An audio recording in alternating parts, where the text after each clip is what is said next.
ഗസയിൽ നിന്ന് 1000 തീർത്ഥാടകർക്ക് ആതിഥേയത്വമേകാൻ സൽമാൻ രാജാവിന്റെ പ്രത്യേക ഉത്തരവ്. ഗസയിലെ രക്തസാക്ഷികളുടെയും പരിക്കേറ്റവരുടെയും കുടുംബങ്ങളിൽ നിന്നാണ് ഇത്രയും പേർക്ക് ഹജ്ജിന് അവസരം ലഭിക്കുക. ഗസയിൽ നിന്നുള്ള രക്തസാക്ഷികളുടെയും പരിക്കേറ്റവരുടെയും കുടുംബങ്ങളിലെ തീർത്ഥാടകർക്ക് ഹജ്ജിന് ആതിഥ്യമരുളാനുള്ള സംരംഭം എന്ന പേരിലാണ് ഉത്തരവ്. ഇതോടെ ഈ വർഷം സൽമാൻ രാജാവിന്റെ അതിഥികളായി എത്തുന്ന ഫലസ്തീൻ തീർത്ഥാടകരുടെ എണ്ണം 2000 ആകും. ഖാദിമുൽ ഹജ്ജ് ഉംറ സന്ദർശന പരിപാടിയുടെ ഭാഗമാണിത്. സൗദി മതകാര്യ വകുപ്പാണ് ഇത് നടപ്പാക്കുന്നത്.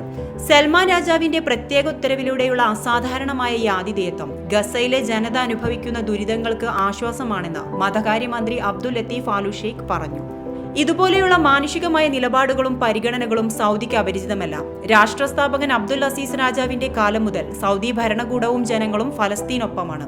സൽമാൻ രാജാവും കിരീടാവകാശിയും ഇസ്ലാമിക രാഷ്ട്രങ്ങളുടെ പൊതുവായ വിഷയങ്ങളിലും പ്രത്യേകിച്ച് ഫലസ്തീൻ പ്രശ്നങ്ങളിലും വലിയ താൽപര്യമാണ് പ്രകടിപ്പിക്കുന്നതെന്ന് മതകാര്യമന്ത്രി പറഞ്ഞു.